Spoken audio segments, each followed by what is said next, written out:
ఆ రోజు ఉగాది పండుగ. నగరంలో ఒక పెద్ద బహిరంగ సభ. అక్కడికి జనాలందరూ ఒక జాతరలా వచ్చారు. ఎదురుగా పొలిమేర కొండదేవరికి ఉగాది పచ్చడిని నివేదించడానికి అన్ని సన్నాహాలు జరుగుతున్నాయి. మారువేషంలో ఉన్న విక్రమపురి సామంతరాజు మాణిక్య భుజంగం పక్కనే ఉన్న తనకెంతో నమ్మకమైన సేవకుడు కనకాన్ని చూస్తాడు. అతని చేతికి ఉన్న ఉంగరాన్ని చూసి తల ఊపుతాడు. ఈ విషప్రయోగానికి ఎంత కష్టపడి పథకం వేశానో తెలుసా? ఇది కాలకూట విషం. ఒకసారి విక్రమపురి రాజకుటుంబం దీన్ని సేవిస్తే ఇక మంచానికి అంకితం. రోజురోజుకి శరీరంలోని నవనాడులన్నీ వాటి నియంత్రణ తప్పి చివరికి ప్రాణాలు వదులుతారు. ఇక ఈ సామ్రాజ్యం నా సొంతం. అవును రాజా, ఇదంతా సరే, కానీ ఈ ఉగాది రోజును ప్రత్యేకంగా ఎందుకు ఎంచుకున్నారు? ఎందుకా? ప్రతి ఏడు ఈ ఉగాదికి పరసేన మహారాజుకి సామంతరాజ్యమైన ఈ రాజ్యంలో అందరికీ విందు భోజనాలు ఏర్పాటు చేస్తారు. ఆ విందు భోజనాలను ఆరగించడానికి తన సామ్రాజ్యం నలుమూలలా నుండి అందరినీ ఆహ్వానిస్తారు. ముందుగా షడ్రుచులతో తయారు చేసిన ఉగాది పచ్చడిని విక్రమపురి రాజవంశానికి ఇలవైల్పైన కొండదేవరకు నివేదిస్తారు. తర్వాత దానిని ముందుగా విక్రమపురి రాజవంశం మాత్రమే స్వీకరిస్తుంది. ఆ తర్వాత విందు భోజనాలకి ముందు ఈ పచ్చడిని అందరికీ ప్రసాదంగా ఇస్తారు. ఇప్పుడు ఈ విషయాన్ని ఆ పచ్చడిలో కలపటం వల్ల మనం పట్టుబడే ప్రసక్తే ఉండదు.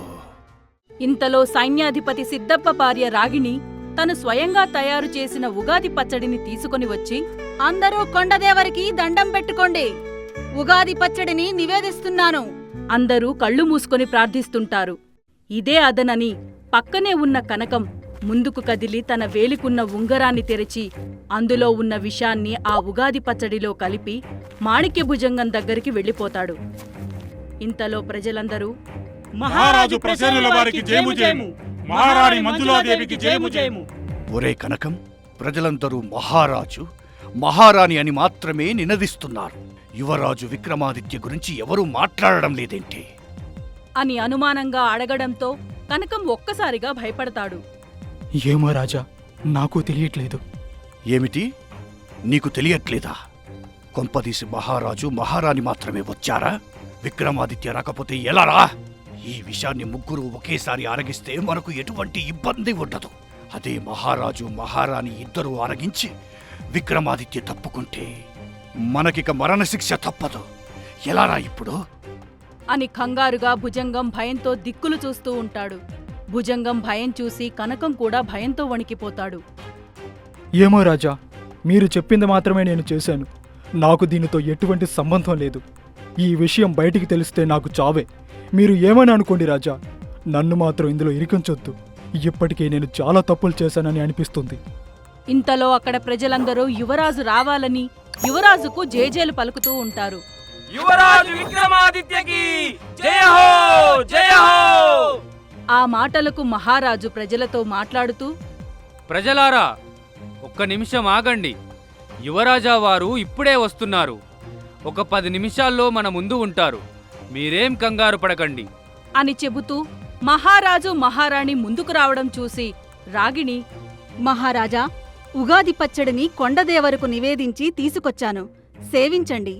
మహారాణి మీరు కూడా అని వాళ్లకు చిన్న పాత్రల్లో ప్రసాదాన్ని ఇస్తుంది. అక్కడి పరిస్థితి అర్థం చేసుకున్న మాణిక్య భుజంగం జాగ్రత్తగా గమనించసాగాడు.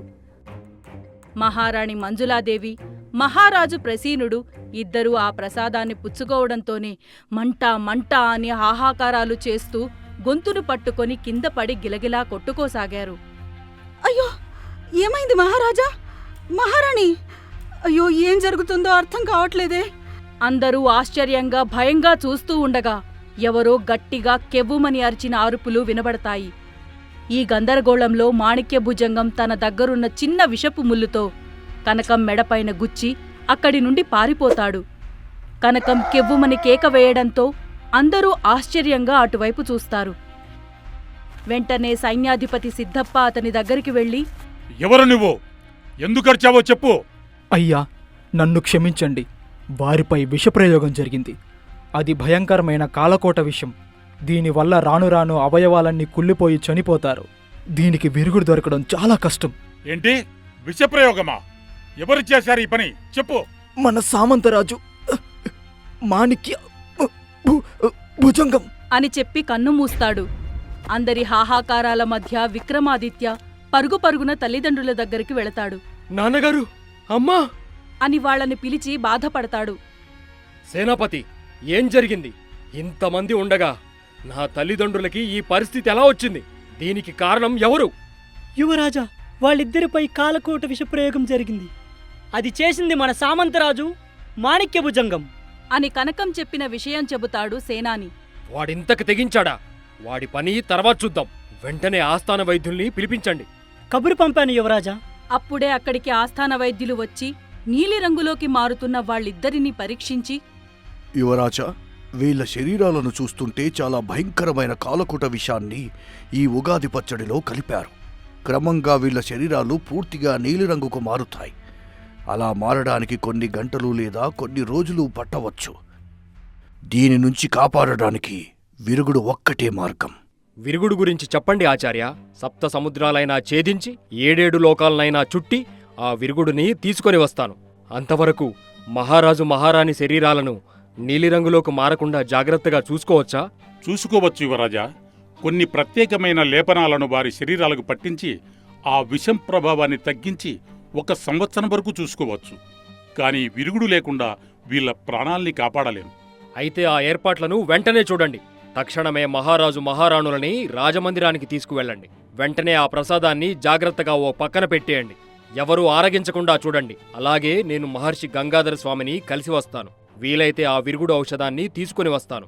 అంతవరకు అందరినీ సామ్రాజ్యాన్ని జాగ్రత్తగా చూసుకోండి సేనాని అని యువరాజు ఆజ్ఞాపించిన తర్వాత తన ప్రాణ స్నేహితుడైన సిద్ధప్ప కొడుకు భైరవని పిలిచి, భైరవ, నువ్వు నాతో కలిసి బయలుదేరు అని తన పంచకళ్యాణి గుర్రంపై విక్రమాదిత్య తన గుర్రంపై వచ్చిన భైరవుడితో కలిసి ప్రయాణం కొనసాగిస్తారు.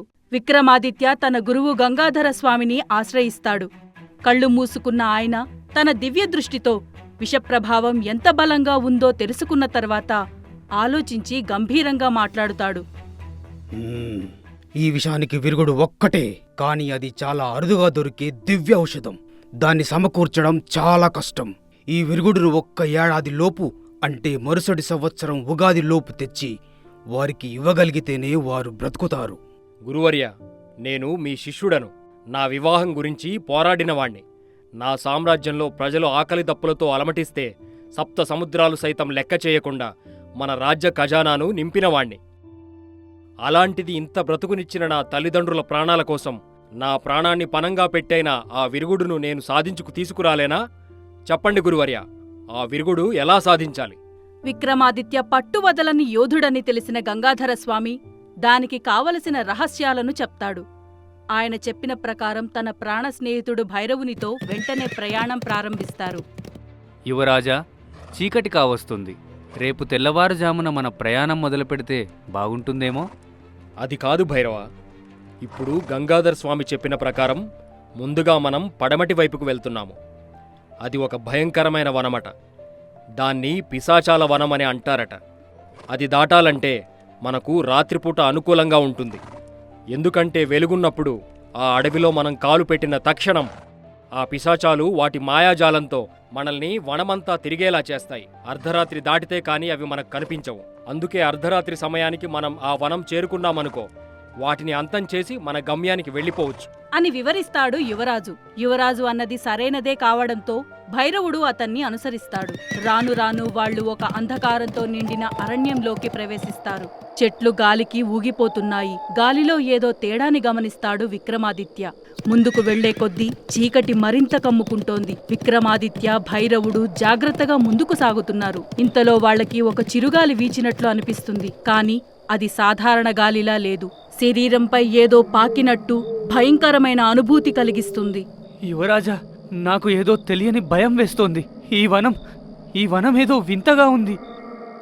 విక్రమాదిత్య తన చతుర్థికా ఖడ్గాన్ని గట్టిగా పట్టుకొని, భైరవ, మనం చేరాల్సిన గమ్యం ముందుంది. భయం మన శత్రువు. ముందు దాన్ని జయించు.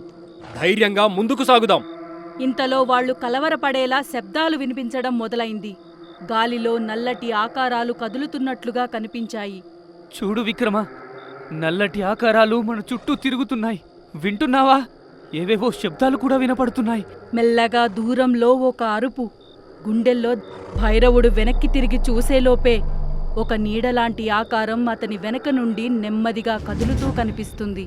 యువరాజా, వెనక్కి చూడు. విక్రమాదిత్య తన ఖడ్గాన్ని అలాగే పట్టుకొని వెనక్కి తిరిగేలోపే ఆ నీడ క్షణాల్లో మాయమైంది. ఇవి మనల్ని భయపెట్టే మాయలు. భైరవ, మన బలాన్ని పరీక్షించడానికే ఇవున్నాయి. ఇంతలో చుట్టూ నల్లటి దట్టమైన పొగ కమ్ముకుంది. పొగలోంచి రాక్షసాకారపు ఆకృతులు బయటకు వస్తూ వికటాట్టహాసాలు చేయడం మొదలుపెట్టాయి. ఒక భీకరమైన గంభీర స్వరం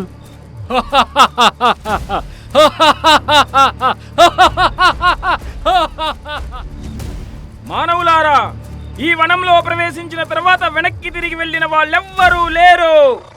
ఆశ్చర్యంగా భైరవుడు దాని వంక చూశాడు.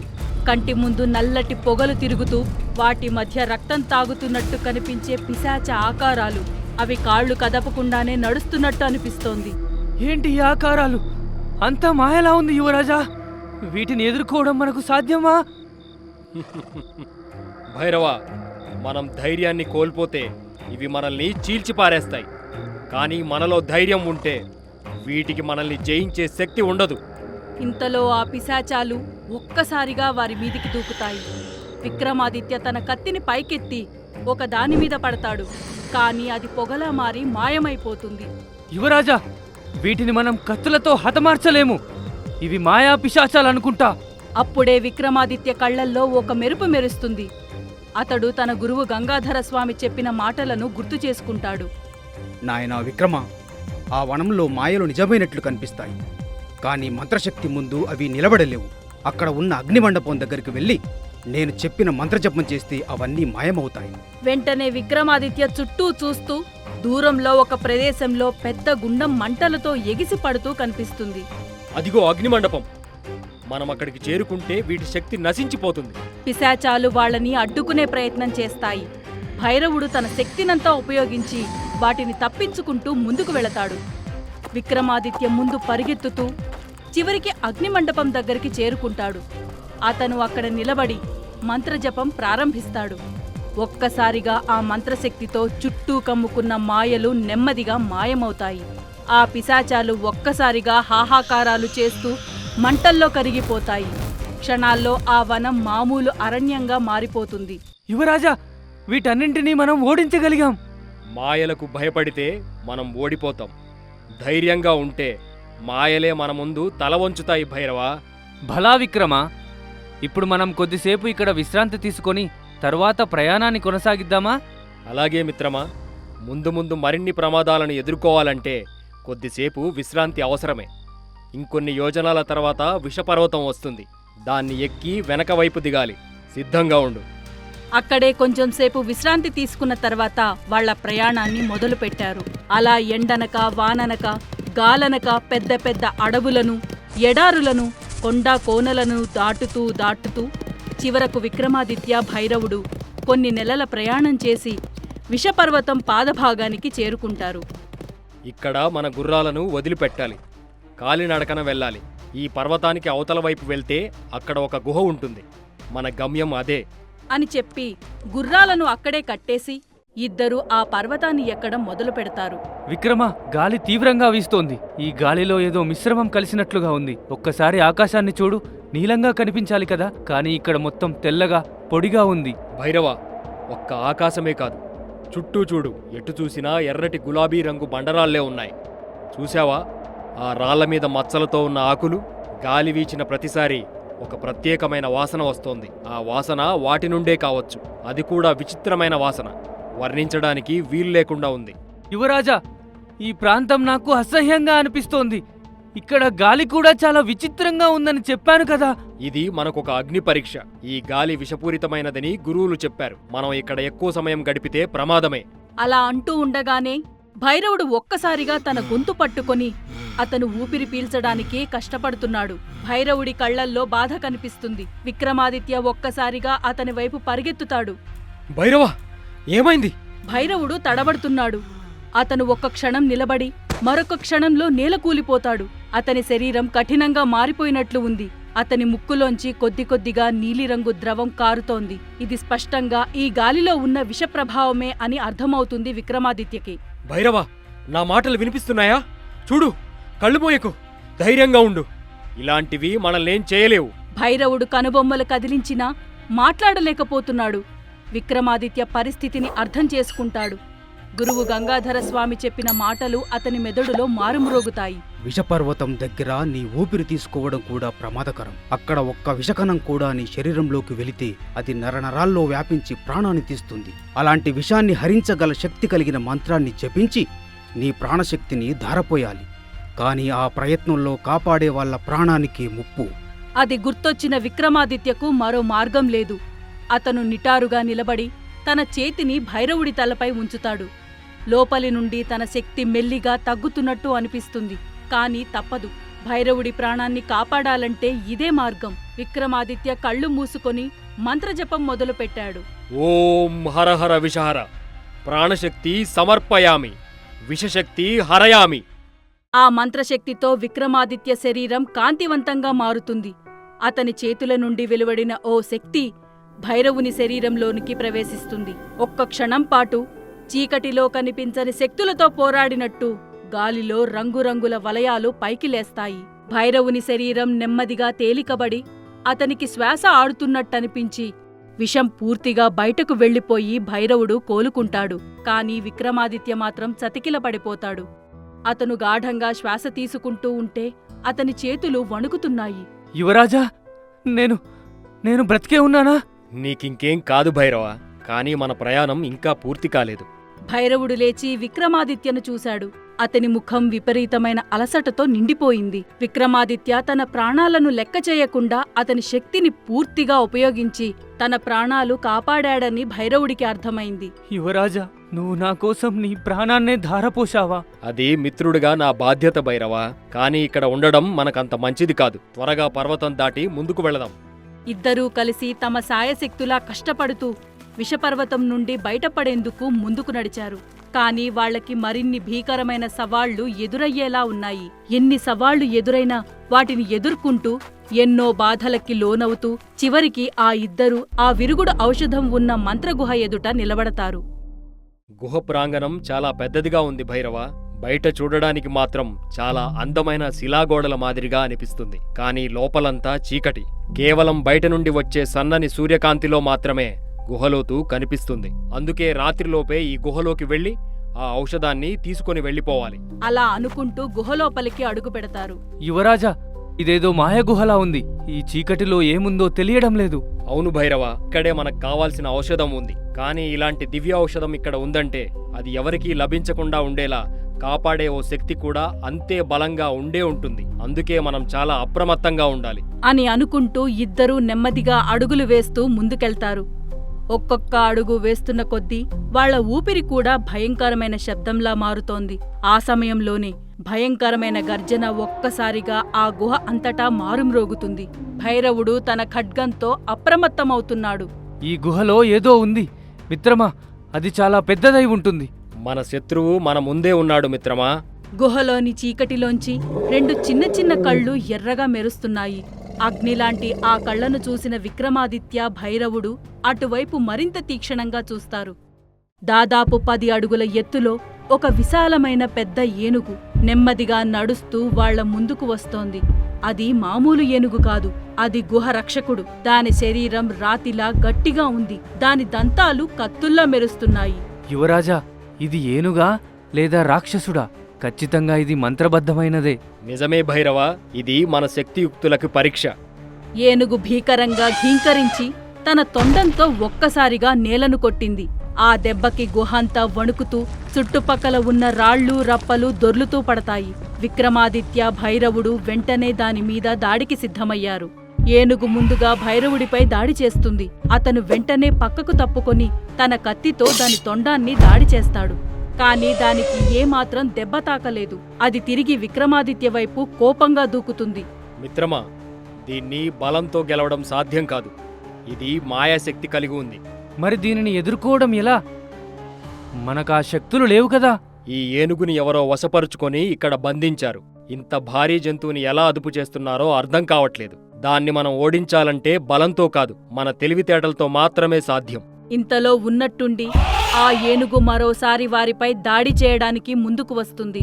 అప్పుడు విక్రమాదిత్య చుట్టూ గమనించాడు. అక్కడ ఒక చిన్న బాకులాంటిది మెరుస్తూ కనిపించింది. దాన్ని చూశాక విక్రమాదిత్యకు మెరుపులాంటి ఆలోచన వచ్చింది. భైరవ, ఇంత పెద్ద ఏనుగుని ఎలా నియంత్రిస్తున్నారో అర్థమైంది. చూశావా, అక్కడ ఒక బాకు మెరుస్తూ కనిపిస్తుంది. హా, అవును యువరాజా. మనం దాని దగ్గరికి వెళ్ళినప్పుడు ఈ ఏనుగు భయపడుతుంది. దానికి దూరంగా వచ్చినప్పుడు మాత్రం మన మీద దాడి చేస్తుంది. గమనించావా? బహుశా దానితోనే ఈ ఏనుగుని నియంత్రించవచ్చు, మన ఆధీనంలోకి తెచ్చుకోవచ్చు. మరి ఇంకెందుకు ఆలస్యం? దానిని దక్కించుకొని ఈ ఏనుగుని మన ఆధీనంలోకి తెచ్చుకుందాం. ఇద్దరూ ఆ ఏనుగు నుండి తప్పించుకుంటూ ఆ మెరిసే బాకు దగ్గరికి వెళ్తారు. ఆ బాకుని పట్టుకోగాని ఆ ఏనుగు భయంతో వెనక్కు వెళ్లడం మొదలుపెట్టింది. ఆ బాకుని ఏనుగుకు దగ్గరగా తీసుకొచ్చే కొద్దీ ఆ ఏనుగు నొప్పితో బాధపడుతూ వెనక్కి వెళ్లిపోతుంది. విక్రమాదిత్య గెలిచిన ఆనందంలో ఉన్నా కూడా ఆ ఏనుగు కళ్లల్లో భయాన్ని చూశాడు. ఆ బాకు ఆ ఏనుగుకి తీరని నొప్పిని కలిగిస్తుంది అని అర్థం చేసుకున్నాడు. భైరవ, ఈ బాకు శక్తి ఏంటో తెలుసా? ఇది ఆ ఏనుగుకి తీవ్రమైన నొప్పిని కలిగిస్తుంది. ఆ ఏనుగు బాధ నాకు తెలుస్తుంది. దీనిని నాశనం చేసి దాని బాధని పోగొడతాను. యువరాజా, ఒకవేళ ఆ నొప్పిపోయాక అది మన మీద దాడి చేస్తేనో? ఆ అనుమానం తీరాలంటే దీన్ని నాశనం చేయాలి అంటూ తన ఖడ్గంతో ఆ బాకుని గట్టిగా కొడతాడు. దాంతో ఆ బాకు అమితమైన వెలుగుని చిమ్ముతూ పగిలిపోతుంది.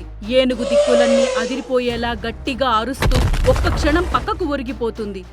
ఒక్కసారిగా ఆ గుహ మొత్తం వెలుగుతో నిండిపోతుంది. యువరాజా, ఏనుగు ఇంకా లేచేలా లేదు. మనం ఆ ఔషధాన్ని తీసుకొని ఇక్కడి నుండి వెళ్ళిపోదాం పదండి.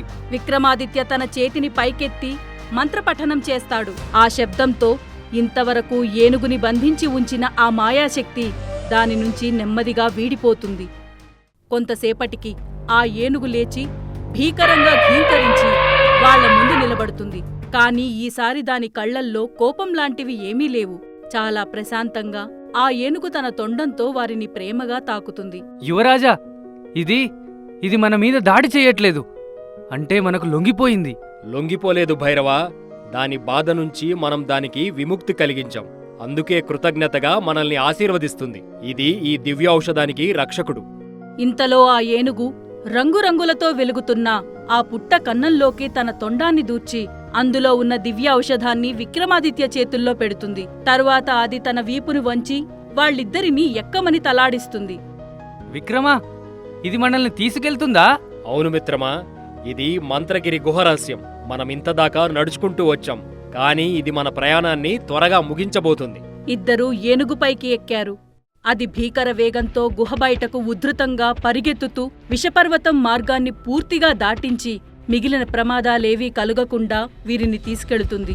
మంత్రగిరి పర్వతం నుండి బయలుదేరిన విక్రమాదిత్య, భైరవుడు తమ దగ్గర విరుగుడు ఉందని ఆనందంలో ఉన్నారు. కాని వాళ్లకు తెలియని ప్రమాదం ఒకటి వాళ్లని చుట్టుముట్టబోతోంది. అది తెలియని ఇద్దరూ మాట్లాడుకుంటూ ఏనుగుపై ముందుకు సాగుతున్నారు.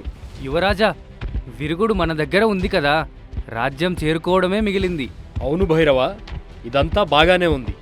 కానీ ఆ భుజంగం మనల్ని ఇంత తేలిగ్గా వదిలిపెడతాడా? ఏమంటున్నావు విక్రమా? ఇప్పుడు నీకా అనుమానం ఎందుకొచ్చింది? మనం కాలకూట విషయానికి విరుగుడు తీసుకురావడానికి వెళ్ళామని ఈపాటికే ఆ భుజంగానికి తెలిసే ఉంటుంది. మన సాహసాల గురించి కూడా వాడికి తెలుసు కదా. అన్ని ఆటంకాలు దాటు వచ్చాక మనపై దాడి చేయడని నమ్మకమేంటి? నువ్వన్నది నిజమే విక్రమా. ఖచ్చితంగా దాడి చేయడానికి ప్రయత్నిస్తాడు.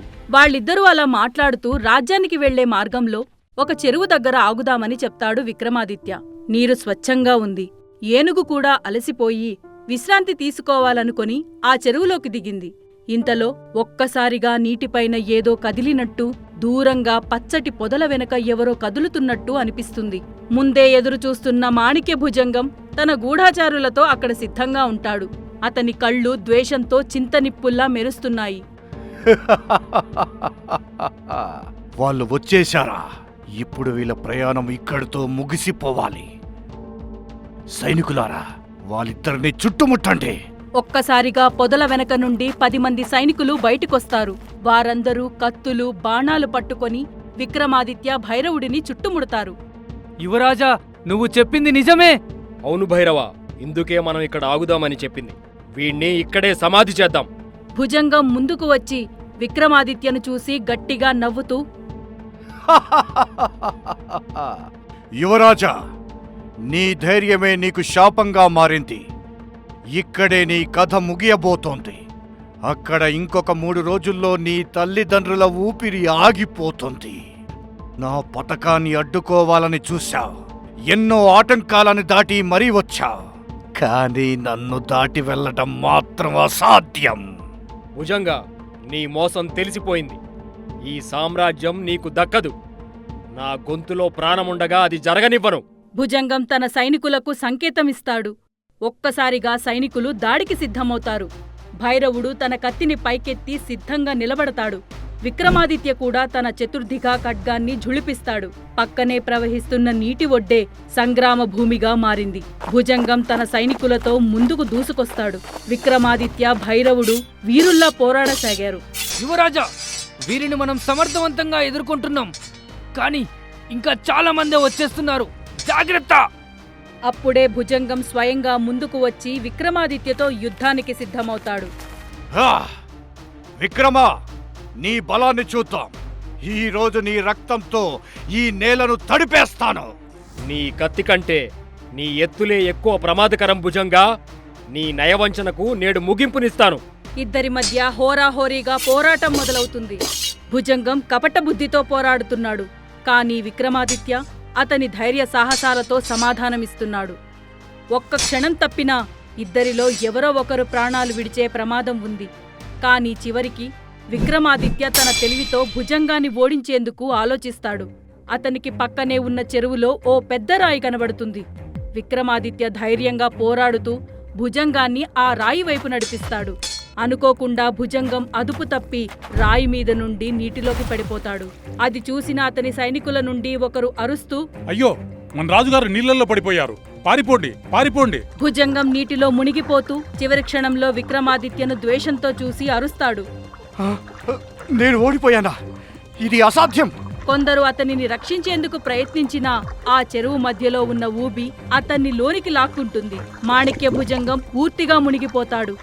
విజయంతో విక్రమాదిత్య, భైరవుడు తిరిగి విక్రమపురి రాజధానికి చేరుకుంటారు. ప్రజలు రథాలు అలంకరించి వీరికి ఘనస్వాగతం పలుకుతూ, యువరాజు విక్రమాదిత్యకు జయము జయము, ఉపసేనాది భైరవునికి జయము జయము, జయము జయము. అందరూ కళ్ళు తుడుచుకొని చూస్తున్నారు. మహారాజు, మహారాణి ఇంకా అపస్మారక స్థితిలోనే ఉన్నారు. విక్రమాదిత్య తను తీసుకువచ్చిన విరుగుడిని ఆస్థాన వైద్యులకు ఇచ్చి ముందుగా మహారాజు పెదవులకు పూస్తారు. వైద్యుడు ఆ విరుగుడును చుక్కలుగా తాగిస్తారు. తరువాత మహారాణికి కూడా తాగించాక, యువరాజా, మీకు జయము. ఈ విరుగుడు పనిచేయడానికి కొద్దిగా సమయం పడుతుంది. ఉగాది వరకు పూర్తిగా కోలుకుంటారు. విరుగుడు తాగించాక కొద్ది సమయం పాటు ఎవరికీ వారి గుండె చప్పుడు వినిపించలేదు. ఒక ఘడియ తర్వాత మహారాజు కళ్ళు నెమ్మదిగా తెరుస్తాడు. మహారాణి కూడా ఊపిరి తీస్తున్నట్టు అనిపిస్తోంది. విక్రమా అని పిలుస్తారు. అంతే, పెద్ద పెట్టున ప్రజలు హర్షధ్వానాలు చేశారు. రాజభవనం ఉల్లాసంగా మారిపోతుంది. ఆనంద భాష్పాలతో మహారాణి తన కుమారుణ్ణి చూసి గుండెలకు హత్తుకుంటుంది. కుమారా, నేను నీకు జన్మనిస్తే నువ్వు మా కోసం నీ ప్రాణాన్ని సైతం లెక్క చెయ్యకుండా మాకు పునర్జన్మనిచ్చావు. ఈ సాహసం మాటల్లో చెప్పలేనిది. నువ్వు నిజమైన రాజకుమారుడివి విక్రమా. ధైర్యం, సాహసం, త్యాగం, తెలివి ఈ 4 కలిస్తేనే నిజమైన నాయకుడవుతాడు. నువ్వు ఈ సామ్రాజ్యానికి ఒక గొప్ప రాజు కాగలవు. విక్రమాదిత్య భైరవుని వైపు చూసి చిరునవ్వుతో గురువు గంగాధరునికి నమస్కరించి, మాతా, పితృలకు, గురువర్యులకు ప్రణామం. ఈ ప్రయాణం విజయవంతంగా ముగియడానికి మీ అందరి నమ్మకము, ఆశీర్వాదాలతో పాటు నా ప్రియమిత్రుడు భైరవుడు కూడా ఒక కారణం. నాతో పాటు ఎన్నో ఇబ్బందుల కోర్చి నాకు సహాయంగా నిలబడ్డాడు. భైరవ, నీలాంటి మిత్రుడు నాకు దొరకడం నా అదృష్టం అని భైరవుణ్ణి కౌగిలించుకుంటాడు. వారం తరువాత విక్రమపురి ప్రజలు ఎదురుచూస్తున్న ఉగాది రానే వచ్చింది. పెద్ద బహిరంగ సభ ఏర్పాటు చేస్తారు. ఈ రోజు ఉగాది. ప్రతి సంవత్సరంలా ఈరోజు కూడా కొండదేవర దగ్గర అందరూ కొలువై ఉంటారు. ప్రజల జయజయధ్వనుల మధ్య సైన్యాధిపతి, ఉపసేనాని సిద్ధప్ప, భైరవులు ఇద్దరూ వెంటరాగా మహారాజు ప్రసేనుడు మహారాణి మంజులాదేవి, యువరాజు విక్రమాదిత్య ఆ కొండదేవర దగ్గరకు వస్తారు. అక్కడే ఉన్న గంగాధర స్వామి ఉగాది పచ్చడిని రాగిణికి ఇస్తూ, అమ్మా రాగిణి, ఈ ఉగాది పచ్చడిని ఆ తల్లికి నివేదించు. కొండదేవరకు అందరూ దండాలు పెట్టండి. కొండదేవర తల్లి, మాకు ఎలాంటి ఆపదలు రాకుండా మమ్మల్ని అందర్నీ చల్లగా దీవించు తల్లి. అక్కడకు వచ్చిన అందరినీ గంగాధర స్వామి తన చిరునవ్వుతో చూస్తాడు. విక్రమపురి సామ్రాజ్యవాసులకు జయము. మీరందరూ ఈ ఉగాది పచ్చడిని సేవించి అందులోని రుచులను ఆస్వాదించడమే కాదు, ఆ పచ్చడి విశిష్టత గురించి తెలుసుకోండి. ఈ పచ్చడిలో తీపి, పులుపు, కారం, ఉప్పు, ఒగరు, చేదు ఎలా కలిసి ఉంటాయో అలాగే సుఖదుఖాలు, ప్రేమానురాగాలు, బాధలు, ఇబ్బందుల సమ్మేళనమే మన జీవితాలు. అది తెలుసుకొని తెలుగు సంవత్సరాది మొదలైన ఉగాది రోజున ఈ ఉగాది పచ్చడిని తిని ఎదురయ్యే పరిస్థితులను ఎదుర్కొంటూ ముందుకు వెళ్లడమే మానవుల లక్ష్యం. అందరూ ఉగాది పచ్చడిని సేవించి సామూహిక విందు భోజనాలు చేస్తారు. ఆ రోజు విక్రమపురి సంతోషంతో నిండిపోతుంది. ప్రజలు తమ యువరాజుని కీర్తిస్తూ విజయోత్సవాలు జరుపుకుంటారు.